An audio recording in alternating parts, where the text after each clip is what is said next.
Hello and welcome to ज़रा हट के। मुबश्शिर ज़ैदी और ज़रार खुड़ो का सलाम कबूल कीजिए। आज हम सिर्फ सुनेंगे क्योंकि आज कॉलिंग डे है और आप लोग वैसे कि हम जितना कम बोले तो बेहतर है मेरा ख्याल। हाँ, क्योंकि आज यौम सहाफ़त है तो सहाफ़ियों का बोलना बनता नहीं है। हाँ नहीं, अच्छी नहीं, बुरी बात है जी। खैर, असदुर रहमान साहब हैं कराची से। अस्सलाम वालेकुम जी। वालेकुम सलाम जी। मेरा ताल्लुक कराची से है। कराची में ही जारी एक धरने के बारे में बात करना पसंद करूंगा और इस पे बात करना जरूरी यूं समझता हूं क्योंकि मेन स्ट्रीम मीडिया जो है इस मामले को लेकर ऐसा लगता है कि चुप कर रोजा रख के बैठा हुआ है। मैं बात कर रहा हूँ सदर मुमलिकत आरिफ के घर के बाहर जारी शिया मिसिंग पर्सन और जबरी के खिलाफ जो धरना जारी है जी, ये धरना अपने 6 दिन में पहुंच चुका है और आप गर्मी की शिद्दत देखें और देखें कि माए बहनें उनके खाना और लवाहिकीन जो है वो गर्मी की शिद्दत के बावजूद वहाँ रोड पे बैठने में मजबूर हैं। बच्चे होमवर्क अपने पे कर रहे हैं क्योंकि उनके पास और कोई चारा नहीं है, वो लाचार हैं, वो मजबूर हैं क्योंकि आपकी रियासत ने उनके लिए कोई ऑप्शन छोड़ा नहीं है कि वो अपने लवाहिकीन का 1 साल 2 साल 2.5 साल से इंतजार करते करते अब वो सड़कों पे आ बैठे हैं।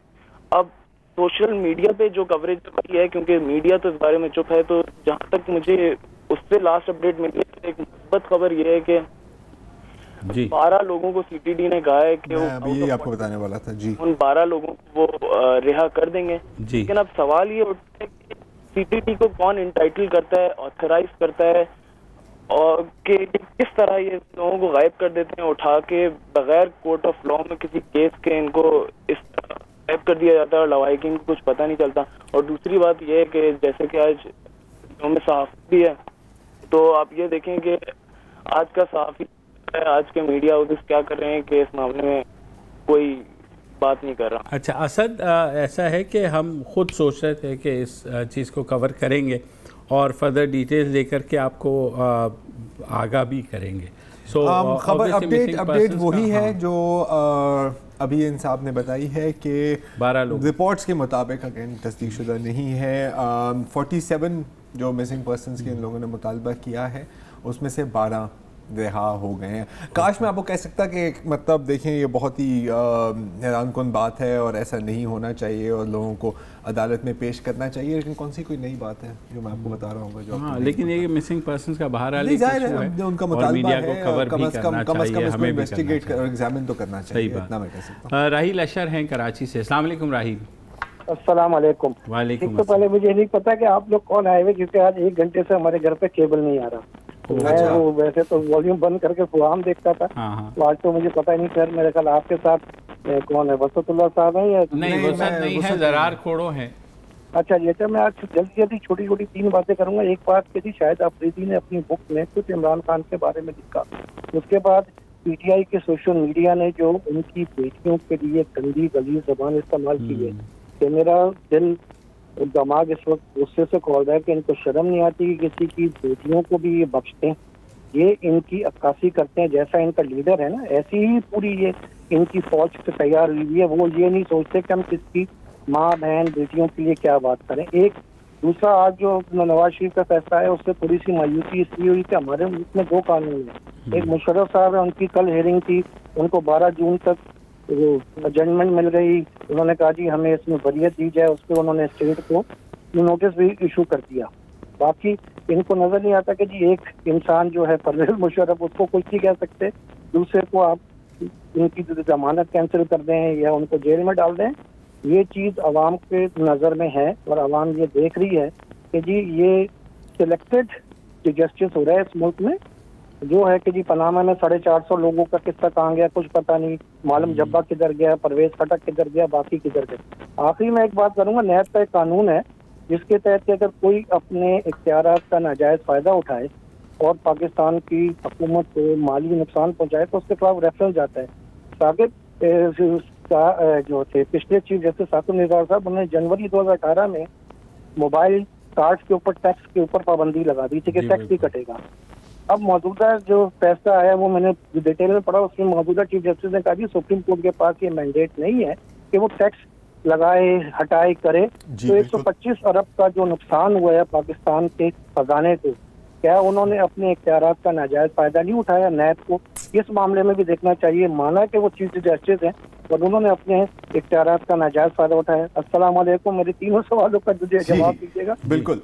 देखें, जहाँ तक पहला आपका सवाल है शाहिद अफरीदी के बारे में, मुझे इसके बारे में नहीं मुझे पता है। आपको पता है? किताब लिखी है उन्होंने, किताब का मुझे पता है। हाँ, क्रिटिसाइज किया है कि वो जैसे, हाँ, उसके बाद पीटीआई सोशल मीडिया, आपको पता है वो तो तैयार बैठे, नई बात नहीं है सर। हाँ, वो उनका, अगर आप इतना भी कहते हैं कि जी ये कुल्ला सही नहीं बंदा था, इसको थोड़ा सा लेफ्ट पे कर देंगे तो यही होगा। तू कौन होता है? हाँ, कमीना। हाँ, तुम्हें उसका कुल्ला नजर नहीं आया? नून लीग का कुल्ला नहीं नजर आया? 1955 में उसने कुल्ला पहना था, उस वक्त आपने क्यों नहीं बोला? उस वक्त मैं पैदा नहीं हुआ था और ना ही सोशल मीडिया था। बहरहाल राजिक हुसैन हैं मस्कत से। अस्सलाम वालेकुम।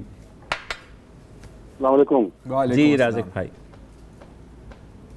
जैदी साहब कैसे हैं आप? अल्लाह का शुक्र। कैसे हैं? अल्लाह करम। जैदी साहब, राजिक हुसैन अब्बासी, आपको पता है कि 4 महीने पहले आपसे मेरी फोन पे बात हुई थी। बिल्कुल बिल्कुल। और आपने मेरा अपना पर्सनल नंबर दिया था, मैंने आपको शेयर किया था मेरा जो इशू चल रहा है लास्ट 2 साल से। जी बिल्कुल। हाउसिंग सोसाइटी में प्लॉट लिया था। जी बिल्कुल। और मेरी जो लाइफ की यहाँ पे 16-17 साल की जो मेरी कमाई थी, मैंने वहाँ पे इन्वेस्टमेंट की थी, उसका कोई पता नहीं। मैं अभी छुट्टी गया था रिसेंटली और मैं वहाँ पे उनकी जो हाउसिंग सोसाइटी के ऑफिस में गया तो उनकी वो मैनेजमेंट तो अभी गई है, ये बहुत अच्छी है। जी जी। अल्टीमेटली रिजल्ट वही है कि मेरे को कुछ हासिल वसूल कुछ भी नहीं हो रहा। मतलब अब आप कह रहे हैं कि अच्छी है मैनेजमेंट, तो जाहिर है उन्होंने कुछ ना कुछ आपको यकीन दहानी कराई होगी। वो कह रहे हैं, वो सिर्फ तसल्ली दे रहे, वो उन्होंने बोला कि यहाँ पे 17 अरब रुपए का करेक्शन हुई है, 17 अरब रुपए की। या अल्लाह। अच्छा। वो कह रहे हैं कि हम उसके लिए कुछ नहीं कर सकते, हम मेरे को सिर्फ तसल्ली दिया और उन्होंने बोला एक रिक्वेस्ट लेटर डाल दो, हम इसके बदले में कोशिश करेंगे जब तुम्हारा कोई कहेगा आया। मतलब कि कुछ नहीं होने वाला। कोई अभी वो सिर्फ मतलब कुछ नहीं होने वाला। कोई प्लेटफॉर्म मैंने नहीं छोड़ा। और आपको याद होगा कि मैंने आपके वो उससे भेजा था, डिटेल्स भेजी थी, आपने मांगा था कि विद इन वीक आपको बताएंगे। तो मैं आपको डिसाइड इसलिए नहीं किया कि आप बिजी हैं, तो नहीं बिल्कुल आपने, सॉरी, मेरी कोताही है और मैं अब दोबारा से उनको अप्रोच करता हूँ काइंडली। अभी मैं रिसेंटली लास्ट वीक को मैंने ओपीएफ है फाउंडेशन, वहाँ पे जो डिप्टी डायरेक्टर है, मैंने उनको अप्रोच किया जी। उन्होंने कंप्लेन तो मेरी रजिस्टर कर ली, लेकिन ये लास्ट ईयर कभी हुई थी, थ्रू एम्बेसी में किया था। मेरा इशू ये है कि मेरी 4 बेटियां हैं। बिल्कुल। मेरी सारी जिंदगी की कमाई जो है ना, मैंने वहाँ पे इन्वेस्टमेंट कर दी, और हम कहाँ जाएं, किससे बोलें आप? और जो पीएम का जो कंप्लेन फैला है उसको मैंने रजिस्टर कराई, उसका स्टेटस मेरे पास आ रहा है 3 महीने के बाद क्लोज। मेरे को कुछ मुझे बोलता है फीडबैक, तो फीडबैक क्या दूं मैं? डाउन साउंड लगा के दे दिया, क्या करता मैं? सही बात है। नहीं सर, मैं इसको देखता हूँ और फिर हम अगले हफ्ते आपको आप दुआ करें। आप दुआ करें सर जी कि ये मामला इतना बढ़ जाए कि ये सुप्रीम कोर्ट में चले जाए, वहाँ पर कुछ किस्म की प्ली बार्गेनिंग हो तो सकता है कि जो निवाले जिन लोगों ने इसमें करप्शन की है वो जो खा रहे होंगे, हो सकता है कि उनकी मेज से 1-2 हड्डियाँ ज़मीन पर गिर जाएं तो फिर आपको मिल जाए। मैं अनफॉर्चुनेटली सॉरी, थोड़ी सी तल्ख बात है, लेकिन क्या करें, बात तो सच है। कैसे जफ़र साहब हैं लाहौर से। अस्सलाम वालेकुम जी। अस्सलाम वालेकुम सर। वालेकुम अस्सलाम। सर, सहाफ़त का आप आज़ादी का दिन मना रहे हैं, उसकी मुनासिबत से ज़रार भाई भी अभी कामरान साहब के प्रोग्राम में थे, कामरान खान के, तो मैं थोड़ा सा सर कंपैरिजन करना चाह रहा था। सोशल मीडिया को हम मेन स्ट्रीम मीडिया पे बैठ के हम कहते हैं बड़ी बुरी लैंग्वेज वहाँ यूज़ की जाती है, ऑफ कोर्स की जाती है, जाहिर है, लेकिन ज़रा मेरा ख्याल है ज़रार भाई थोड़े से ज़रा ब्रेव हैं, वो हमें क्या हम अपने गली मोहल्ले में वो लैंग्वेज यूज़ नहीं करते, हम ऐसी ही लैंग्वेज यूज़ करते हैं। अच्छा, जब अब देखें जो सोशल मीडिया यूजुअली अक्सर जो है मेन स्ट्रीम मीडिया की किसी बात का रिप्लाई कर रहा होता है। फर्ज करें हारून रशीद साहब ने प्रेसिडेंट आरिफ अलवी की पिक्चर लगा दी कि वो एयरपोर्ट पे सो रहे हैं, वो पिक्चर थी 2015 की। जी बिल्कुल बिल्कुल। उसके बाद अब अगर मीडिया पे, क्योंकि अब देखें ना, पहला थप्पड़ मारा किसी ने, अब दूसरा थप्पड़ कोई कितनी जोर से मारेगा तो आप उसके ऊपर कोई वो स्टैंडर्ड नहीं बना सकते जी, आप मुझे आराम से मारे। अच्छा, उसके बाद हारून रशीद साहब अपने प्रोग्राम में ये इस पे कहेंगे जी कि मुझे गालियां पड़ रही हैं। आपने अपनी खबर को कोई थोड़ा सा उस पर किया। रऊफ क्लास्ट्रा साहब जी, वो आरिफ अलवी साहब ने 36 लाख का मुशायरा कर दिया प्रेसिडेंट हाउस में। अच्छा बिल्कुल झूठ। वो परसों फरीहा अदरीस के प्रोग्राम में उन्होंने बताया जी ऐसा कुछ नहीं है, मैंने रेंटल पे अपना हॉल दिया। तो इस तरह की न्यूज फीड करते हैं। जब सोशल मीडिया पे उसका बैकलैश आता है तो फिर वो कहते हैं कि हमें जरा जोर से लग गई है, इस तरह से नहीं करना चाहिए। काशिफ अब्बासी जुल्फी बुखारी के अपॉइंटमेंट पे कहते हैं जुल्फी बुखारी मुआवने खसूसी थे इमरान खान के, जैसे मतलब वो बड़ी स्पेशल उनको इंग्लैंड में कोई फैसिलिटीज देते थे। अब वही मैं काशिफ अब्बासी के बारे में कह दूं उसी तरह उंगली उठा के वो जी मुआवने खसूसी है काशिफ अब्बासी के कोई, और रऊफ क्लासर आगे से बैठ के हंस रहे हैं। अच्छा इसके ऊपर भी अगर हम सोशल मीडिया पे कोई इनको रिप्लाई करें, गालम गलोच, बड़ी बुरी बात है। अच्छा आज़ादी सहाफत फिर इनकी कॉम्प्रोमाइज होती है, आज़ादी खतरे में आ जाती है, आज़ादी जमहूरियत की तरह। भाई मेरे लिए भी आज़ादी है ना बोलने की, मैं अपना पॉइंट ऑफ व्यू दे रहा हूँ, चले मैं गाली दे रहा हूँ।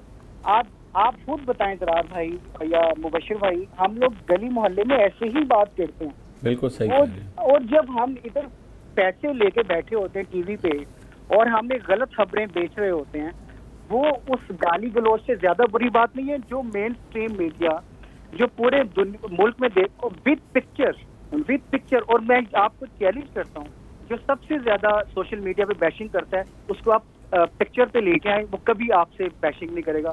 आप उसको एड्रेस कर रहे होंगे, आप उसको एयर टाइम दे रहे होंगे, वो कभी ऐसी लैंग्वेज यूज नहीं करेगा जैसी वो वहां पे कर रहा होता है। लेकिन ये हमारे सो कॉल्ड बड़े बड़े सहाफी टीवी पे बैठ के वो अच्छा अब जरार भी कामरान खान के प्रोग्राम में ढूंढ रहे थे ना कि आज़ादी सहाफत कॉम्प्रोमाइज क्यों हुई। अब मैं आपको बताता हूँ अगले 2-3 दिन में आपको पता चल जाएगा उन सहाफियों की वजह से जो पहले शहबाज शरीफ को जस्टिफाई कर रहे थे कि उसको अपोजिशन लीडर होने पे उसको होना चाहिए पीएसी का चेयरमैन, अब वही सहाफी अब उसको जस्टिफाई करेंगे नहीं जी राना तनवीर साहब को उसका चेयरमैन होना चाहिए पीएसी को। वो सारे सहाफी आपको नजर आ जाएंगे अगले 3-4 दिन में जो आपकी सहाफत को अंदर से, जो आमिर अहमद खान कह रहे थे, जो अंदर से खोखला कर रहे हैं उस बिल्डिंग को, अगले 3-4 दिन में आपको पता चल जाएगा। 3-4 दिन क्या सर, 3-4 घंटे भी बहुत है। सॉरी सर आपकी बात काट रहा हूँ, हमें एक छोटा सा वक्फा लेना है, वक्फे के बाद हम कोशिश की जो इन्होंने बातें की हैं उनका जवाब दें या कम से कम उनको डिस्कस तो करें। ब्रेक लें।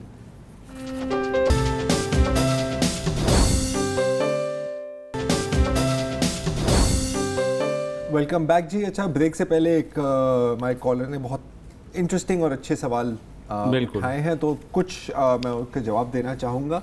आम देखिए सोशल मीडिया पर ना आपको बड़ा दिल गुद्दा मजबूत रखना पड़ता है, हर किस्म के बंदे हैं और एक भीगी हुई बिल्ली भी कीबोर्ड के पीछे शेर बन जाते हैं, ठीक है। जहाँ तक ये बात हुई कि यार हम अपने गलियों और मोहल्लों में भी ये ज़बान इस्तेमाल करते हैं तो शायद हम अजनबियों के साथ ऐसी ज़बान नहीं इस्तेमाल करते। कोई बंदा गुजर रहा है तो हम उसको गाली नहीं देते। जहाँ तक सोशल मीडिया का सवाल है तो ज़ाहिर है गालियाँ पड़ती हैं। मैं आपको एक एक्सप्लेनेशन दूंगा कि क्यों नहीं देनी चाहिए, क्योंकि अगर आपने गाली देकर फिर कोई पते की बात भी की, मैं वो पते की बात नहीं सुनूंगा, मैं सिर्फ वो गाली ही देखूंगा और मैं वहाँ पर ही रुक जाऊँगा, या तो आपको म्यूट कर दूंगा या तो आपको ब्लॉक कर दूंगा। जहाँ तक ये बात के रिएक्शन में आती है, हाँ कुछ हद तक ये बात सच है। और ख़ास तौर पर अगर आप कोई एक गलत खबर, ठीक है, मैं झूठी खबर, चलिए आप झूठी खबर भी कहना चाहे आप कह सकते हैं, जैसे आपने वो तस्वीर का हवाला दिया सदर आसिफ अलवी की, और बिल्कुल आरिफ अलवी की सॉरी, और बिल्कुल आपने दुरुस्त फरमाया कि वो 2015 या 2016 की तस्वीर थी, सदर बनने से पहले की म्यूजिकल या वो म्यूजिकल वाली। अगर आपसे गलती हुई है और ये इस तस्वीर में यकीनन या तो गलती हुई है या तो आपने जानबूझ के की है, तो फिर पहले वो गलती मान लें। इसमें आपकी ही बेहतरी, आपकी बढ़ाई है। और गलतियां सबसे हो जाती है यार, अक्सर हमने भी गलत पिक्चर यूज की है, लेकिन फिर हमारी कोशिश होती है कि उसके इमीडिएटली बाद माफी भी मांग ले, वो भी गिड़गिड़ा के ताकि कोई कुछ कह भी ना सके उसके बाद। और दूसरा ये है कि एंकर्स को भी सोचना चाहिए कि वो सहाफ़ी हैं, उनका काम एजुकेट करना है, वो सेलिब्रिटी नहीं है, उस तरह से कि बिल्कुल आप अपनी गर्दन अकड़ा के और दूसरे की तरफ हकारत से उसको जवाब नहीं दे। देखिए एक और बात है कि थोड़ा सा एक मॉरल हाई ग्राउंड भी आपको रखना होता है, और अगर आप एक पब्लिक पर्सोना है सोशल मीडिया पर तो सर आपको बहुत सब्र के साथ काम करना होता है। अगर कोई मुझे गाली दे रहा है, और अक्सर ये भी हुआ है कि आपकी मतलब पूरी फैमिली मर जाए, ये भी बातें होती हैं, अगर मैं उसको ऐसे जवाब दूंगा तो फिर मैं अपने आप को उसके लेवल पर ला रहा हूं। जैसे कि अक्सर रात को आप जब गाड़ी चला रहे होते हो तो खाली प्लॉट ना कुत्ते आके भौंकते हैं। तो क्या आप गाड़ी रोक कर उनके ऊपर भी भौंकते हो? नहीं, आप गाड़ी चलाते रहते हो। So you have to be a little bit, थोड़ा सा पेशेंट भी होना होता है। मुस्तफ़ा सफ़वी साहब हैं कराची से। अस्सलाम वालेकुम जी। जी सर, अस्सलाम वालेकुम। वालेकुम अस्सलाम, फरमाइए। सर, आज के दिन की मुनासबत से अपने साथी भाइयों को सबको खास मुबारकबाद देना चाहता हूँ, खास तौर पे उनको जो बेबाक सहाफत कर रहे हैं इस नामसाइल हालात में भी। और साथ में मैं ये भी कहना चाहता हूँ कि अभी आप बात कर रहे थे कि कंटेम्प्ट ऑफ कोर्ट होता है। देखिए, सुप्रीम कोर्ट की कई अथॉरिटीज़ हैं जो ये कहती हैं कि जजमेंट्स जो है वो पब्लिक प्रॉपर्टी, आप खुल के डिस्कशन किया करें। कम से कम इस मुल्क में कोई तो है जो इन बातों पे ध्यान देता है या कोई डिस्कस करता है इन चीज़ों को। और कॉमन पब्लिक तक ये चीज़ें आनी चाहिए कि भाई आखिर यहाँ हो क्या रहा है। रियासत मदीना के अंदर पेट्रोल यहाँ महंगा, बिजली यहाँ महंगी, हर चीज़ महंगी है सिवाय इंसान की हुर्मत के, इज्जत के। और अब बाकी मामला आपके सामने। और बस मुझे इतना ही कहना है कि ये जो कुछ हो रहा है इस मुल्क में और जो हमारी क़यादत कर रही है, इनको इसके ऊपर सोचना चाहिए कि भाई ये मजलूम अवाम आखिर जाए तो जाए कहाँ। और हर आदमी को अपनी जुरिडिक्शन में रहते हुए काम करना चाहिए, चाहे वो मिसिंग पर्सन्स का मामला हो, चाहे वो प्राइसेस का मामला हो, चाहे वो टैक्सेस का मामला हो। बहुत मसाइल बढ़ते जा रहे हैं और गरीब जो है गरीब तर होता जा रहा है और अमीर तर हो रहा है। जी हाँ सर, बिल्कुल। सफ़ी भाई, मसला ये है कि आपने दोनों मुश्किल काम बताए हैं कि हुकूमत सोचे और जो है हर कोई अपनी जुरिस्डिक्शन में रहे। अगर ये हो रहा होता तो आज सवाल ही ना पूछता होता। हाँ, मतलब फिर चीज़ें खुद ब खुद ही बेहतर हो जाएं। लेकिन मसला यही है कि ना हुकूमतें सोचती हैं और ना ही जो है कोई अपनी जुरिस्डिक्शन में रहना पसंद करता है। मैंने सफ़ी भाई की जुरिस्डिक्शन में काम करना है और उन्होंने मेरी जुरिस्डिक्शन में काम करना है। अच्छा, अब जहाँ तक ये महंगाई की बात है ना सर, इसमें एक मैं बात करना चाहूँगा कि यहाँ पर अगर मैं खड्डा खोदूँ तो यहाँ से तेल नहीं निकलेगा। कहने का मकसद ये है कि we are an oil importing country. तकरीबन 100% हमारी जो भी तेल आता है वो बाहर से आता है। तो जो एक्सटर्नल शॉक्स होते हैं, अच्छा, और हम तकरीबन कंगाल भी हैं, तो कीमतें तो बढ़नी थी। अच्छा, हर दौर में भी तकरीबन ऐसा ही होता है, कोई नई बात नहीं है।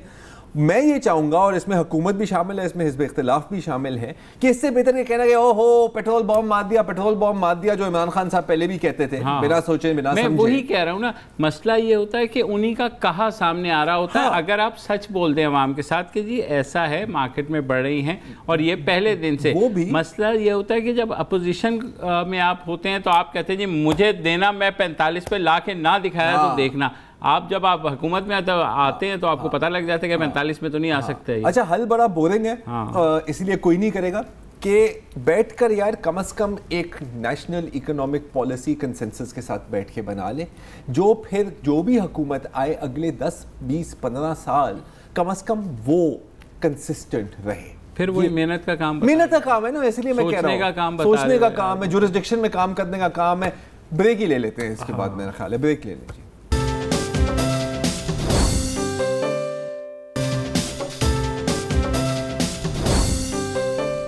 Welcome back. और मोहम्मद आरिफ साहब हैं कराची से। अस्सलाम वालेकुम जी। अस्सलाम वालेकुम जी भाई, मैं ये कह रहा था, मुझे कहना ये है कि जमहूरियत ये होती है कि आवाम की राय से हुकूमत लाई जाए, आवाम की राय से। जी बिल्कुल। लेकिन मौजूदा जो जमहूरियत पाकिस्तान सिस्टम है जी, उसमें मैं जो आदाद शुमार देखता हूँ कि एक पार्टी ने 78 लाख वोट लिए और वो 126 सीटें जीत गई 2002 में, और जिसके 80 लाख वोट थे उसके 60 सीटें थी। और जो जिसे 126 सीटें जीती उसका खुद का सरबराह, जो उस पार्टी का सरबराह था उस वक्त, मियां अजहर, वो किसी से हार गए। नतीजा ये हुआ कि ज़फ़रुल्लाह जमाली साहब वो कौम के जो लीडर बन गए। वो कौम के लीडर आवाम के किस तरह मुंतखब नुमाइंदे, मुझे समझ में तो बात नहीं आती। उसके बाद शौकत वज़ीर साहब है, वो आवाम के नुमाइंदे बन गए। इसके अलावा ये सेनेट है, ये तो आवाम की नुमाइंदा होती नहीं, आवाम तो इनको इलेक्ट करती नहीं, ये तो डायरेक्ट इलेक्ट होते ही नहीं है। तीसरी चीज ये है कि सदर साहब और वज़ीर आज़म, जब एक पावर वज़ीर आज़म को हमने इलेक्ट किया है तो चले वो डायरेक्टली इलेक्ट हुए हैं, लेकिन वो भी डायरेक्ट नहीं होते। सदर साहब का काम किया है, इतना खर्चा उनके ऊपर करोड़ों रुपए का साल का खर्चा होता है, और वो सिर्फ 2 सलामी लेने के लिए 23 मार्च को और 14 अगस्त को आते हैं, कोई काम नहीं होता। पार्लियामेंट का काम ये है कि कानून साजी करे। पिछले 9 महीने में कितनी कानून साजी हुई है मुझे तो समझ में बात नहीं आ रही। तो बात यह है कि आवाम के वोट, आवाम के अंदर ये भी है, कुछ पार्टियां ऐसी हैं 272 सीटें हैं डायरेक्ट इलेक्शन के लिए, 40-45 सीटों पर उम्मीदवार करती है। बाकी जो 230 सीटें हैं जो हल्के हैं, उनके उम्मीदवार क्या करें? उनके अगर कोई उनका वोटर है भी तो उनका तो उम्मीदवार ही वहाँ पे नहीं होता। तो ये भी एक बात है। अच्छा, तो तीसरी बात ये है कि जो एक जगह फायदा ये भी होता है कि वो चूंकि 15 उम्मीदवार खड़े हैं तो बहुत कम वोट लेके भी आदमी के वो कटा के जो है ना 1 लाख वोट में से किसी ने 40,000 वोट लिए वो जीत गया, और 1 लाख वोट लेके भी उम्मीदवार हार जाते हैं। तो ये सिस्टम जो है बजाय इसके ये नहीं होने चाहिए कि एक पाकिस्तान में एक आदमी डायरेक्ट इलेक्ट हो फ्रांस की तरह, जो कि 6 करोड़ वोट में से 3 करोड़ 1 वोट लेकर कम से कम इलेक्ट हो, और उसकी जो ड्यूरेशन है वो थोड़ा कम कर दें, 5 साल के बजाय 3 साल करें, ताकि वो आरिफ भाई यहीं रुक जाएं थोड़ा सा। आपने क्योंकि तफसील से बताया भी, देखिए किसी और सिस्टम को लेकर के आने से हमारे मसाइल हल नहीं होने वाले। वो सिस्टम चीज़ों को फिर ज़ीरो पे अगर हैं तो वो माइनस में ले जाएगा फिर सारी चीज़ें। तो एक सिस्टम बहरहाल जैसा लूला लंगड़ा चल रहा है उसको चलने देना चाहिए। जहाँ तक आपकी बात है आवाम की राय, तो आवाम की राय तो मोहल्ले का काउंसलर नहीं सुनता। मतलब एक दफ़ा इलेक्ट हो जाए वो इलेक्शन में बेचारे हर दफ़ा आवाम बेवकूफ़ बन जाते हैं, उनके मोहल्ले की काउंसलर नहीं सुनता, तो ये MNAs MPAs और ये जो सेनेटर्स हैं उनसे आप क्या उम्मीद रखते हैं कि वो आवाम की राय का एहतराम करेंगे? अगर करोड़ों रुपए लगा करके आए हैं तो वो पहले तो उसके रिफंड का इंतज़ाम करेंगे और आवाम के लिए मतलब दूसरी बात की आपने जो बात की, और ये बहुत लोग ये बात करते हैं कि यार जी 1 मैन 1 वोट डायरेक्ट इलेक्शन होनी चाहिए, एक बंदा जैसे सदारती निज़ाम एक तरह से, लेकिन वो भी डायरेक्ट इलेक्शन पे। अच्छा, ऑन पेपर लगता है कि यह बड़ी लॉजिकल बात है, लेकिन फिर थोड़ा सा इसके बारे में मजीद सोचें कि पंजाब ले लें आप, तो सबसे ज़्यादा आबादी वहाँ की है। मतलब कि अगर आप खैबर पख्तूनख्वा और बलूचिस्तान को मिला भी दें तो अगर पूरा पंजाब एक बंदे को वोट देता है वो बंदा सदर बन जाएगा। अगर सब भी उसको वोट ना दे फिर भी वो बंदा सदर बन जाएगा। तो थोड़ी सी ना फिर अनबैलेंसिंग बन जाती है। जैसे आप अगर सिंध को देखें तो अगर सारा कराची एक बंदे को वोट दे, बाकी पूरा सिंध किसी और बंदे को वोट दे, कराची वाला बंदा जीत जाएगा। यू सी, तो आबादी का तनासुब भी देखना होता है ना। जहाँ पे वोटर अगर 2 लाख हैं और किसी जगह वोटर 40,000 हैं तो जाहिर है अगर 40,000 वोटर हैं तो फिर मतलब 1,000 की अक्सरियत से भी बंदा जीत सकता है। इसी तो ये और मैं ये हरगिज़ नहीं कह रहा कि ये सिस्टम परफेक्ट है, बिल्कुल भी नहीं। लेकिन इस तरह की कि मुल्क जिसमें मुख्तलिफ एथनिसिटीज़ के लोग रहते हैं, मुख्तलिफ कौमें रहती हैं, मुख्तलिफ ज़ातें रहती हैं, उसमें शायद पार्लियामेंट्री सिस्टम मेसी है, इनएफिशिएंट है, लेकिन शायद हमारे लिए ज़्यादा सूटेड है। दूसरी तरफ अगर हम जाएंगे, और ये भी हमने एक्सपेरिमेंट किया हुआ है सर, हमने तकरीबन तमाम एक्सपेरिमेंट किए हुए हैं, हमने सिर्फ अभी तक कोई बादशाह नहीं लगाया, ऑल्दो हमारे पास नीम बादशाहों की कोई कमी नहीं रही, ये भी है।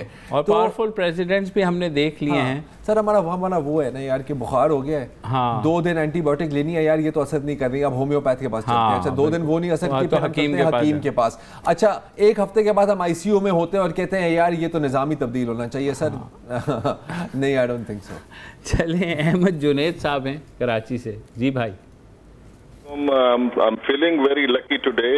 आपको बहुत अरसे के बाद आपका नंबर मुझे मिला है। जी सर। मुझे 2-3 चीज़ों पे शेयर करना था और आपके तवसत से बताना था कि एक तो मेडिकल स्टोर्स जो है हमारे कराची, हैदराबाद और इंटीरियर सिंध पूरा जो है जी, उसमें कुछ दवाइयाँ ऐसी होती हैं जिन पे क्लियरली लिखा होता है कि 25 डिग्री से कम जो है वो खराब हो जाएंगी। और उनको ड्राई और कोल्ड प्लेस पे रखें। अब वो दवाइयाँ जो है वो 52 डिग्री और 45 डिग्री से ऊपर के उसमें ओपन स्टोर्स में वो रखी हुई हैं। उनके लिए जो है वो कोई कानूनी चीज ऐसी बनाई जाए जो हमारे अथॉरिटीज हैं उन चीजों को, कि वो दवाएं जो हैं वो एक्सपायर ना हो या उनकी जो अफादियत है वो खत्म ना हो, वो बहुत जरूरी है। नंबर 1। नंबर 2, आपका प्रोग्राम लिटरली जरा हटके है। मतलब मैं आपसे ये उम्मीद करता हूँ और मैंने महसूस भी किया है, जितने भी फिगर्स इकोनॉमिकल एनालिसिस के लोग बताते हैं, आपके एंकर पर्सन 43, 44, 45 जितने भी आपके टीवी शोज हैं वो जीडीपी, जीएनपी, इकोनॉमिकल इतने जो नाम बताते हैं, करंट अकाउंट डेफिसिट और ट्रेड डेफिसिट, और मुझे समझ नहीं आती कि 99% लोग जो हैं वो इन चीजों को नहीं समझते। बिल्कुल। तो खुदारा उन चीजों को या तो आप आसान अंग्रेजी में समझाएं कि लोगों की समझ में आए कि आखिर उन का मकसद क्या है। ठीक है। सही मसला ये है कि पहले हमें खुद समझना पड़ेगा ना। हाँ। तो और मेडिकल स्टोर्स वाली बात ठीक है, और मेडिकल स्टोर्स वाले भाई हमारे जो है ना वो बोतलें ठंडी करने के लिए फ्रिज खरीद लेते हैं, पॉइंट है, लेकिन दवाइयों के लिए वो फ्रिज नहीं खरीदेंगे। यार ये मैंने कभी नहीं सोचा था, बड़ा अच्छा पॉइंट है आपका यार। पॉइंट चलिए एक ब्रेक उसी में डाल दें यार। 12 जी अब देखिए।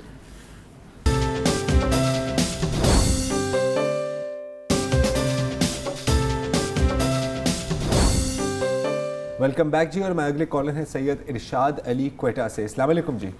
कराची से सॉरी। अस्सलाम वालेकुम जी। जी मेरे भाई। हेलो जी इरशाद भाई। जी अस्सलाम वालेकुम। वालेकुम अस्सलाम। मुबशिर भाई और खोड़ो भाई अस्सलाम वालेकुम। वालेकुम अस्सलाम। कुछ काफी दिनों से उलझन थी दिमाग में जी, और जवाब तो अपनी नजर में मेरे पास तो है, तो मैं चाह रहा था कि आप लोगों से भी शेयर कर लेता। ओके करिए। वो नवाज शरीफ के पनामा के केस के फैसले में एक हमारे बहुत ही मोहतरम जज साहब है, उन्होंने कोई रिमार्क दिया था कि उधर उधर की बात न कर, काफला कहाँ लूटा जी। तो दिमाग दौड़ाया तो पता ही ये पड़ा कि 1956 का आईन एब्रोगेट हो गया जी। मौलवी तमीजुद्दीन ने उसको जो है वो चैलेंज कर दिया। उसके बाद उनके हक में फैसला आया, लेकिन जस्टिस मुनीर ने नजरिया जरूरत इजाद किया जी, और 1956 का आईन खत्म हो गया। बिल्कुल। तो पता ये पड़ा कि काफिला यहाँ लूटा। उसके बाद आगे चलिए, अयूब खान साहब ने इब्तिदा और वो फिर अपने खुद बनाया आईन के तहत जी, बिल्कुल।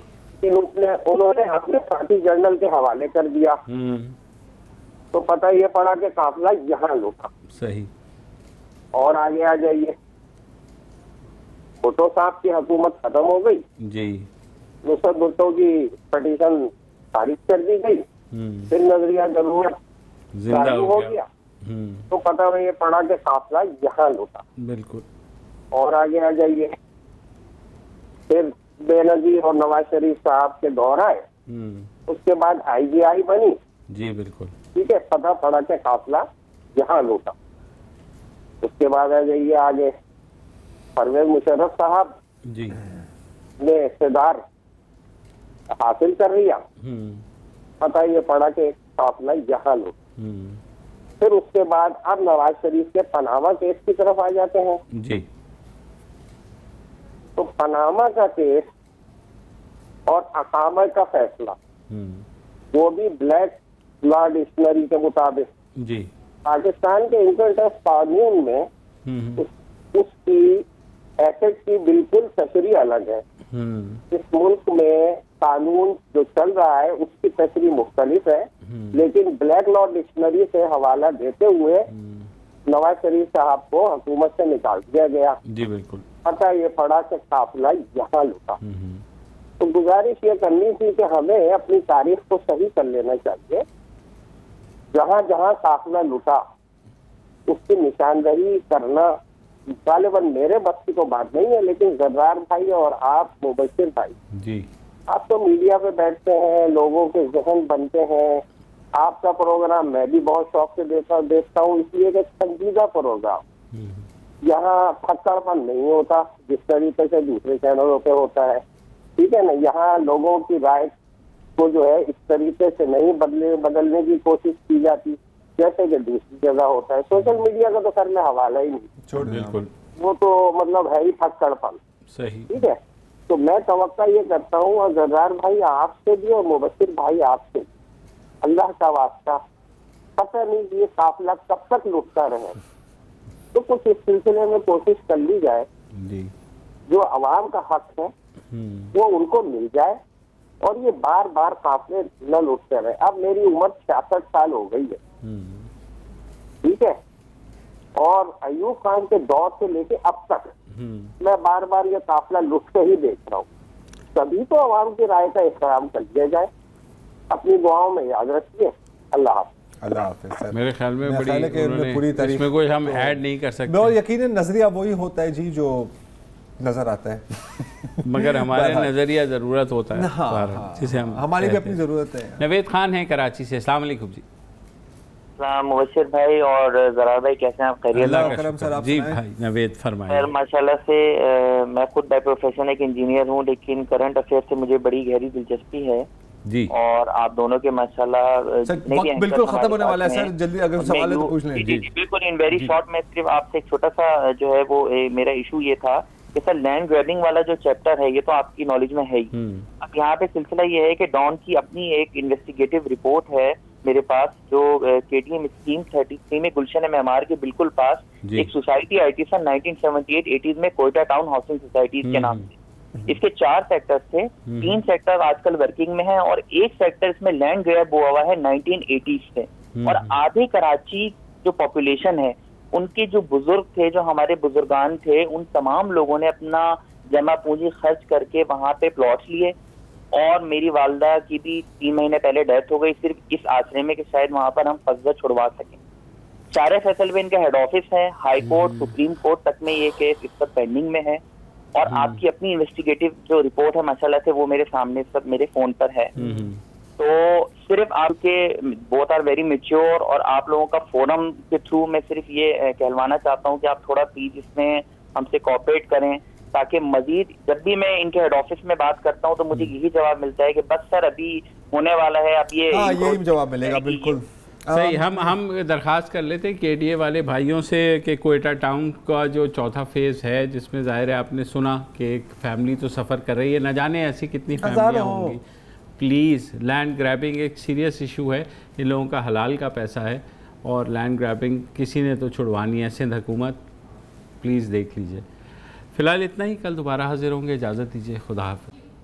अस्सलाम वालेकुम। अगर आपको हमारे शो पसंद आया है तो प्लीज़ हमारे YouTube चैनल को सब्सक्राइब करें और अगर मुनासिब समझे तो इस वीडियो को लाइक भी कर लें, तो कोई हर्ज नहीं है। और शेयर भी कर लें और कमेंट भी कर दें, वरना वो सब ऐसे ही लिखते रहेंगे। और ये जो दोनों कह रहे हैं ये कर लें जी प्लीज़, नहीं तो हमें भी घर जाना है, मैं आपके कंप्यूटर में नहीं रहना 24 घंटे।